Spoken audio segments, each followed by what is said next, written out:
Hello guys, it's Caleb again. Today we'll be going more into the next event of the Lantern Rides event.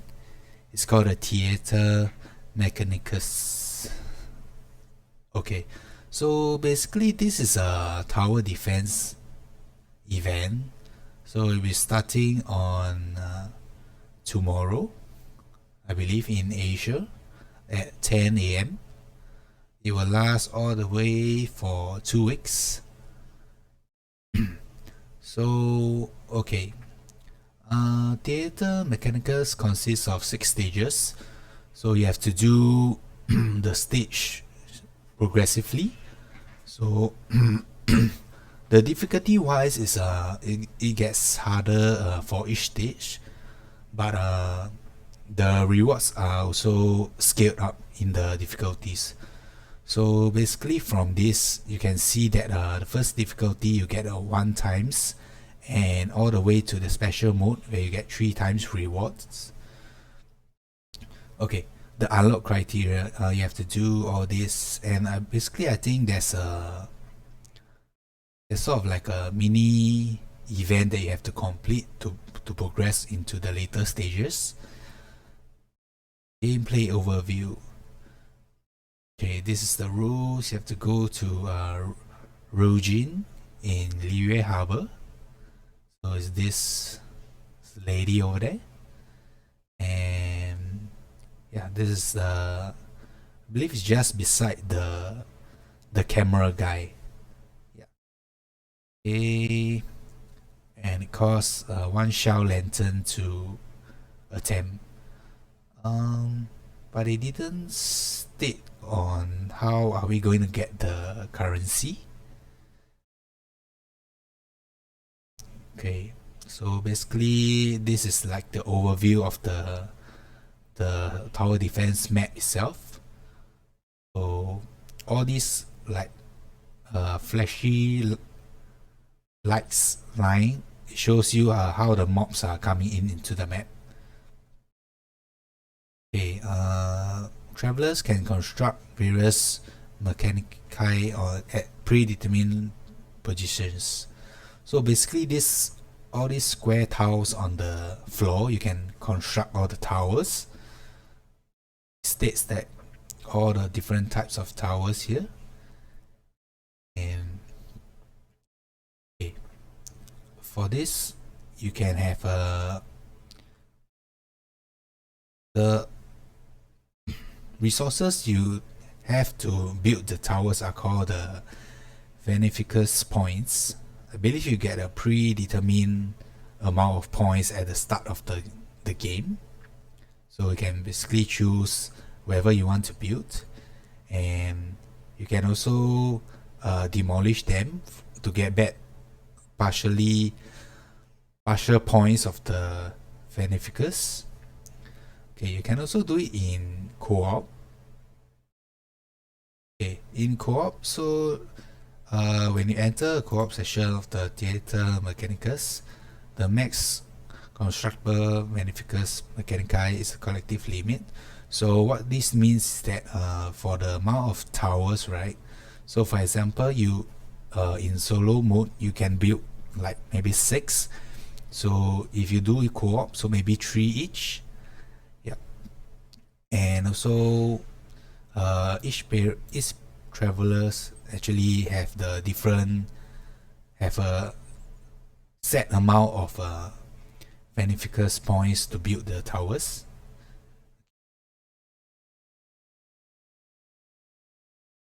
Okay, so the traveler. Okay, these the tower upgrades depends on your Mechanicus upgrade. Beneficus Mechanicus upgrade level.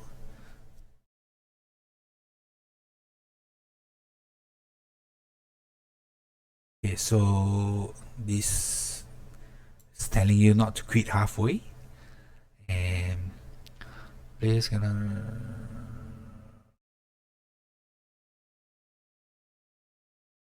Okay, this basically says that you can immediately start the wave and end the construction phase. I believe there's a set amount of time limit for the construction phase. So once you're done with all your setting up, you can start the wave immediately.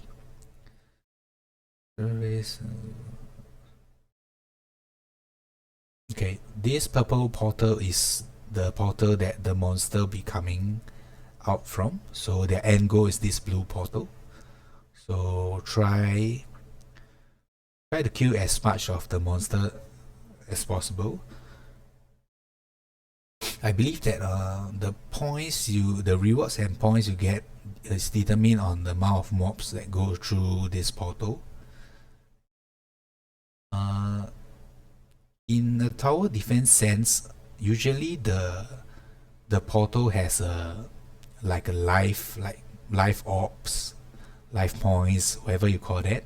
So each monster that pass through actually deducts the points, but I'm unsure if this is the case for this MiHoYo's tower's defense. Okay. Monster will not attack the character. So you can basically run around between them, they will just ignore you. You cannot deal damage to them. However, okay.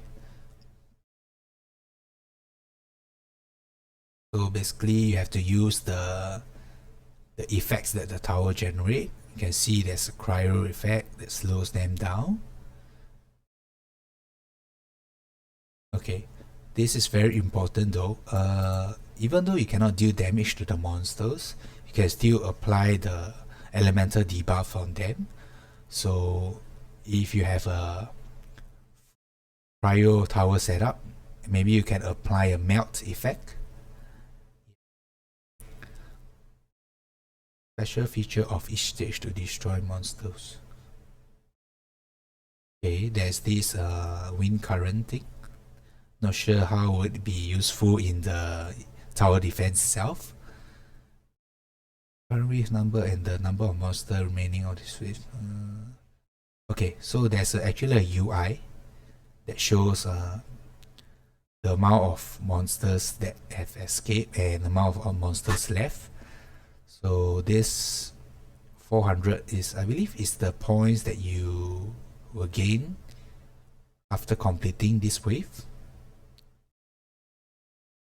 The challenge shall be considered a success if the number of monsters that escape does not exceed that which is given the.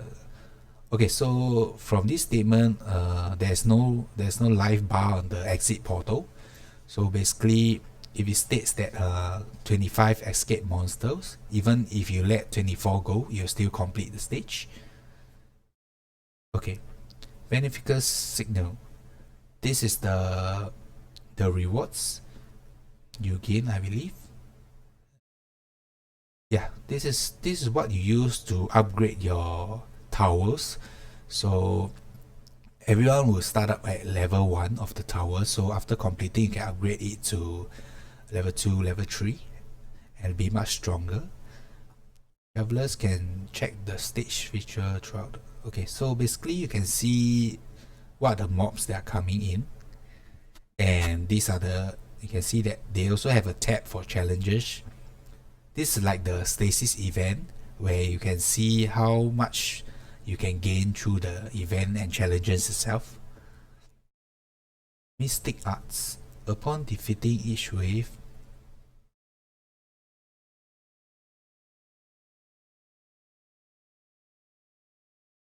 okay, this is like a sort of like a buff to the towers.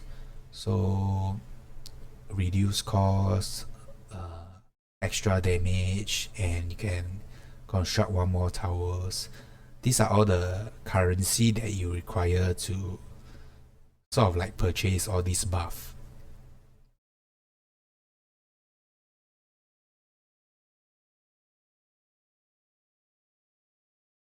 They didn't talk about a restriction of the buff that you can enable.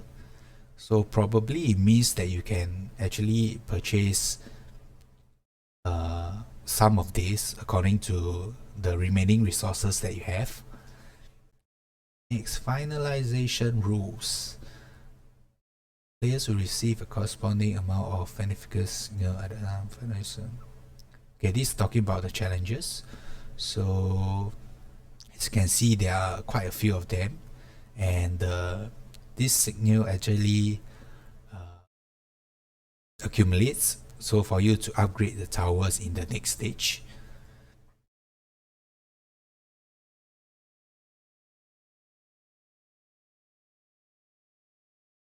Okay, this is talking about the multiplier. So difficulty 2 gives you a 1.2 multiplier, which you get it will be multiplied on the end rewards.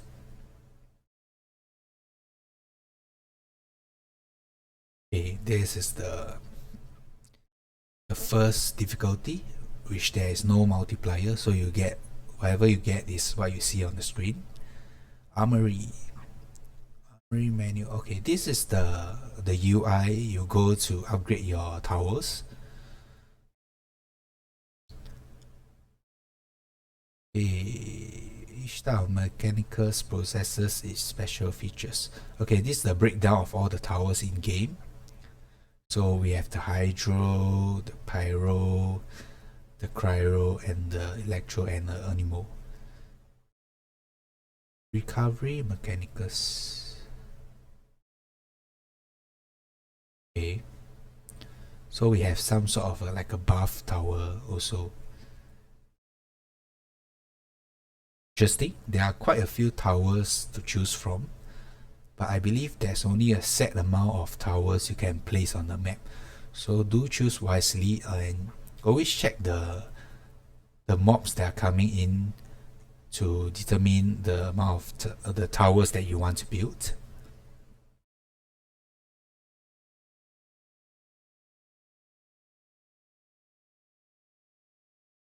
Okay, this is stating that after you upgrade the tower, it gets stronger, and there's actually an additional effect once you get the tower to the required level.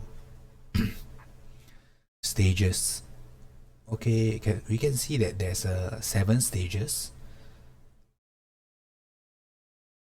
You have to do them one by one, slowly unlocking it.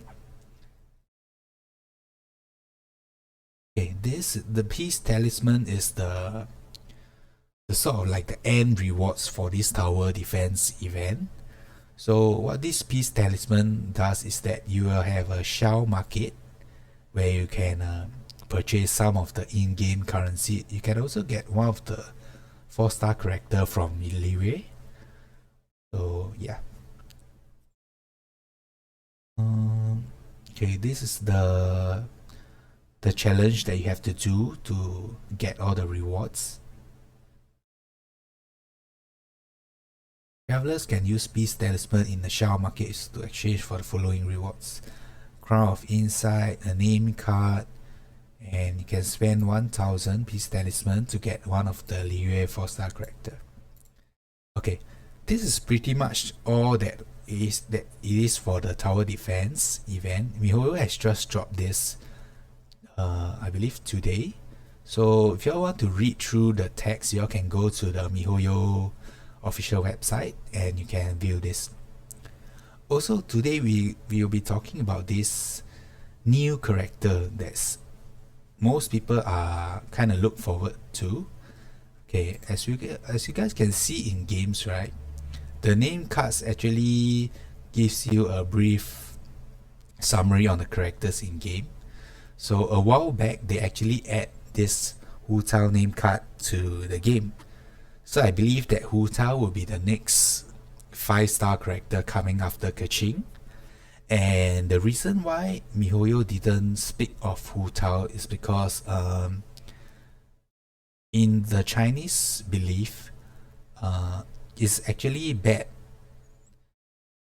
bad luck or bad karma to talk about death during the Chinese New Year period.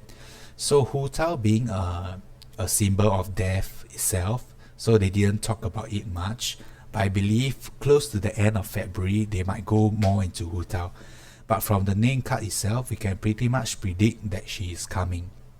But exact date wise, we are unsure for now.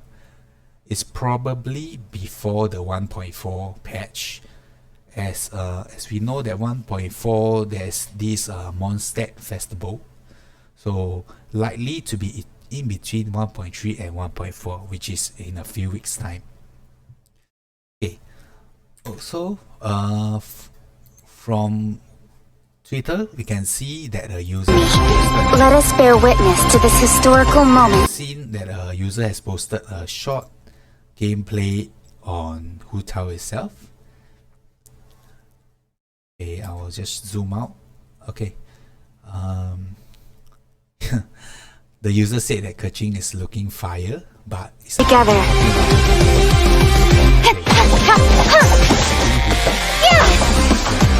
Incoming. Speed of light. Don't blink. Hey! With sword comes shadow.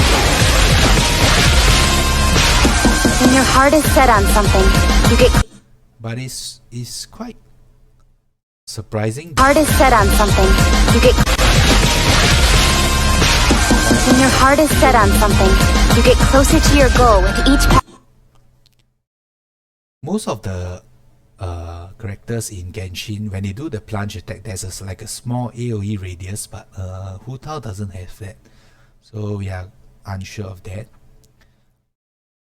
Also, this might not be the final representation of Hu Tao. This is just a brief preview and on what she might be like. passing day. Sword comes... Don't blink! Hey! With sword comes shadow. When your heart is set on something, you get closer to your goal. Okay, more on Hu Tao. You all can go to Honey Hunter World and you can see more on the Hu Tao stats. Do take note that all this is just a prediction. It's not the final representation. So Hu Tao is a Pyro Poem user. These are what she requires for Ascension. So you do need to do this Geo Bishop event again. So it's good that you prepare for them now. And also this flower, I believe it's called the silk flower. Okay, this flower spawns around the city of Liyue. It's quite limited compared to Qingxin flower that's required for Xiao, so do pick them up. Also, you can buy them in the pharmacy where you first see Chi in Liyue. Okay, uses pyro crystals and also all this honey bottle thing where you get from the plants, the plant boss that spawns the small plants lah. Okay, this is on her normal attacks, 6 consecutive spear strikes. The charge attack, she launched forward, so she drills through lah, as y'all can see in the Twitter video. Okay, these are all her multiplier. Okay, as you can see, it's not very game breaking, her attack stats. Next, we're talking about her. This is her E skill. So it's called the Guide to Afterlife, I believe.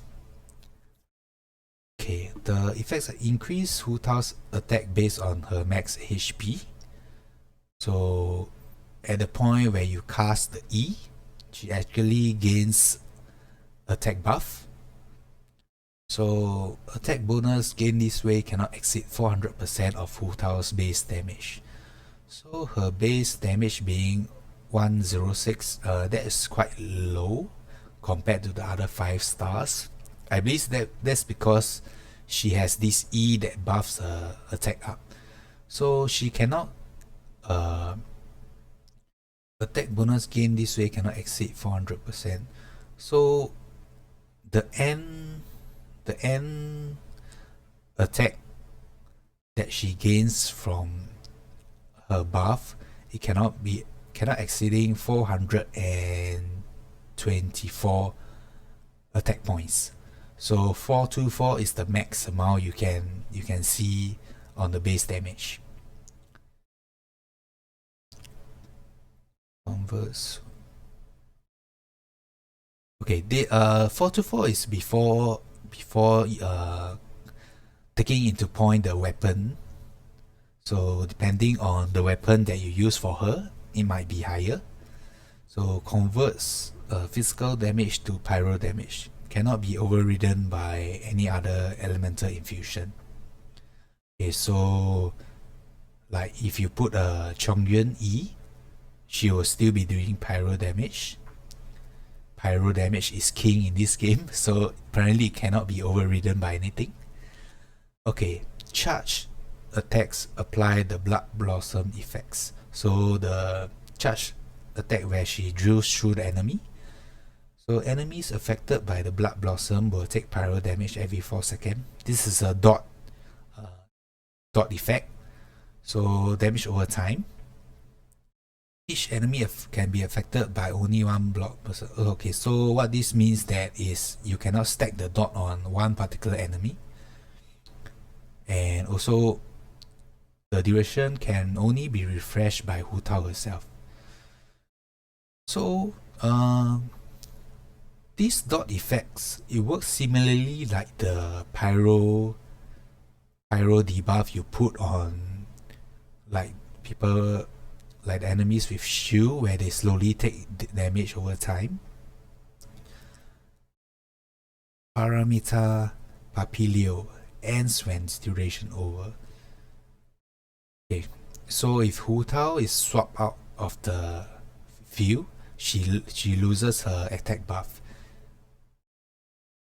Activation cost. Okay, so you do require to use HP to activate it. So there's no energy cost stated, so I believe it means that you only need HP to activate this, and it lasts for 9 seconds, but there's a 16-second cooldown window. This 16 seconds is throughout the talent levels, so it does not change. It's the same for the Blood Blossom duration. It's the same as well. Okay. Attack increase 3.84. Okay, so you gain 3.84% of your max HP, taking into account that it cannot exceed 400% of the Hu Tao's base damage, so it scales up to all the way to 7.75%.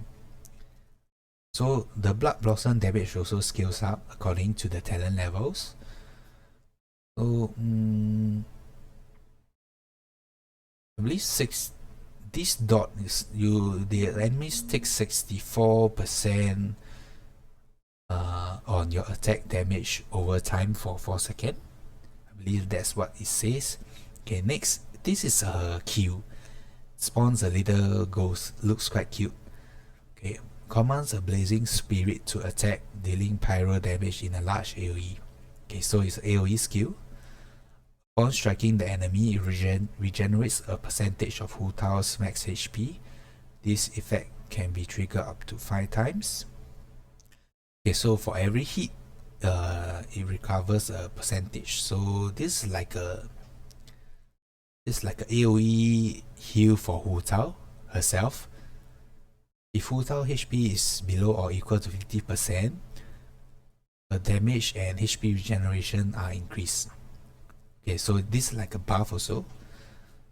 Supernatural activity by those who have left this world is a source of great anxiety for the Wangxin funeral parlor.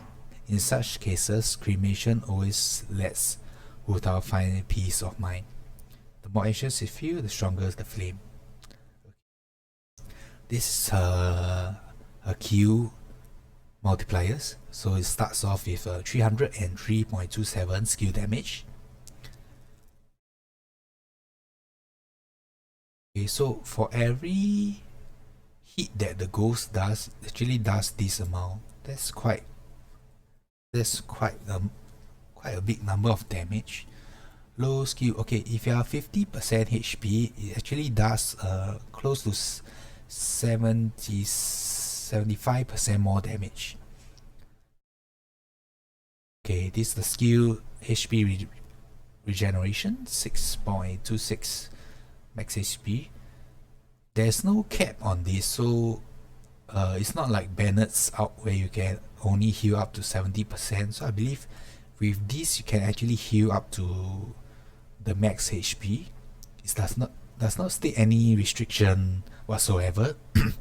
But however, this is not the final representation of the skill effects and multipliers in Genshin. There might be some changes, but this is a sort of like a base reference you can take from for Hu Tao. Okay, the cooldown is 15 seconds throughout. There's no reduction whatsoever. Energy cost is 60. That's pretty good. Okay, these are her talent ascension materials. Okay, she requires this.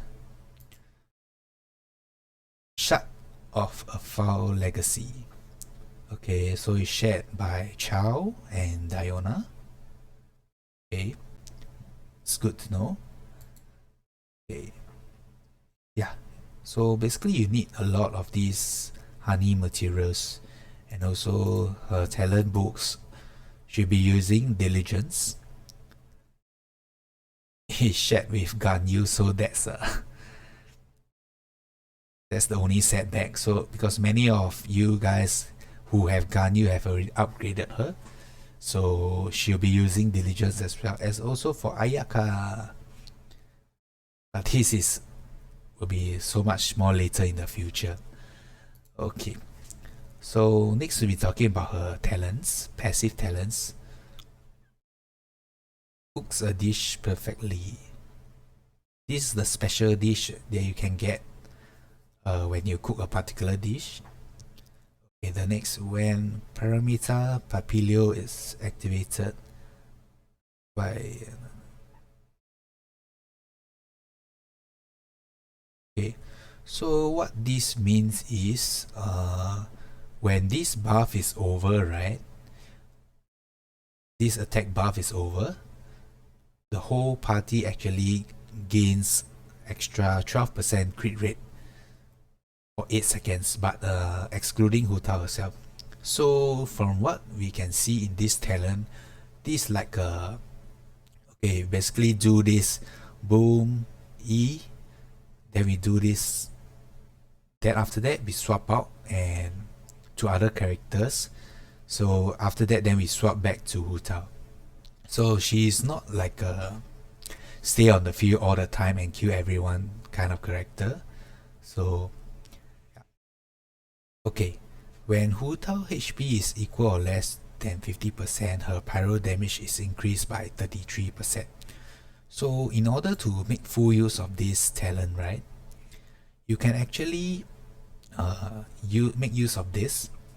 So let's just say you are maybe like 80% of your HP and you cast this E ability and you lose 30% of your HP. And after that you will gain 33% pyro bonus. That's quite a lot. Okay. Yeah, but when you heal up with your ulti, you actually lose this pyro damage bonus. So it's kind of like a sort of like her damage goes down subsequently according to how long she is on the field and how much her HP is. So this character is mainly a HP based character, so you might want to work around your artifacts leaning towards HP and crit rate, crit damage, because I believe that most people will be building Hu Tao as DPS because she gains crit damage from her ascension. But this is not finalized, it might be changed. But as of today, we can safely assume that she is built to be a DPS. Okay. Constellation, Crimson Bouquet. So when her E when she's in her E mode, charge attack does not consume stamina. That's good to know. The next C2, Ominous Rainfall, increases Blood Blossom damage equal to 10% of. This is quite huge. So you can basically enhance the dot effect by stacking on Hu Tao's max HP.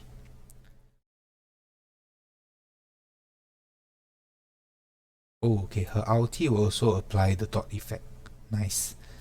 Okay, this would be passive level increase. C4 will be upon defeating enemy. Okay, so when you kill the monster that have the dot effect on them, allies in her party gains 12% for 15 seconds. Okay, this is passive increase. C6 triggers when Hu Tao's HP drops below 25% or when she suffers a lethal strike. Okay, so this is like a cheat death kind of thing, but this only occurs once every 60 seconds, so do take note. But once she suffers this lethal strike, or she gains elemental and physical resistance by 200% and a crit rate is increased by 100%. So this is like a near death kind of buff, but only occurs once every 60 seconds. This effect triggers automatically when Hu Tao has 1 HP left. Okay. Here are all the voice actors that y'all can listen to. So basically this is the brief breakdown for Hu Tao, and let's take a look at the weapon that she uses. I believe there's a new weapon coming up for her. It's called the Staff of Homa. So this is actually a crit damage weapon. So this also proved that Hu Tao is actually a DPS. And the special passive ability, HP is increased by 20%. Additionally, provides an attack bonus based on 0.8% of the welder's max HP. When the welder's HP is less than 50%, the attack bonus is increased by an additional 1%. So all this basically stacks on with Hu Tao's E. Yeah. So you can actually gain a lot of damage based on this E and the Staff of Homa. Yeah, so if you are planning to go for Hu Tao, this is the best in-slot item for her. And you'll require all these 3 branches that you get from the Abyss Mages, and also Slime, of course. Okay, this is the crit damage. It scales up to 66.2%, pretty much similar to other crit damage weapons. Okay, the refinement. Max refine, I believe only the Mega Whales will have this. It actually scales up to 40%, which is a lot. And the attack bonus actually buff to 1.6 and 1.8 respectively. Okay, this item story, to be cleansed by fire, oh, it's unpure. So they're saying that Hu Tao is actually using this staff to cleanse the dead. Okay, yeah, this is pretty much it for Hu Tao. So we might get more information like in, I believe, at least 3 weeks time, I believe. Okay, so basically Chinese New Year is in a few days. So in China, the actual celebration for Chinese New Year actually lasts for 1 month. So we might not get any news on Hu Tao for 1 month, but that's my assumption based on the Chinese celebration of CNY. Okay. that's pretty much it for Hu Tao. Let me know if what you guys think on Hu Tao in the comments below. If you guys have any other information that you would like to share on Hu Tao, do feel free to comment below. Yeah. Alright, this is all for today's video. See you guys in the next video. Bye.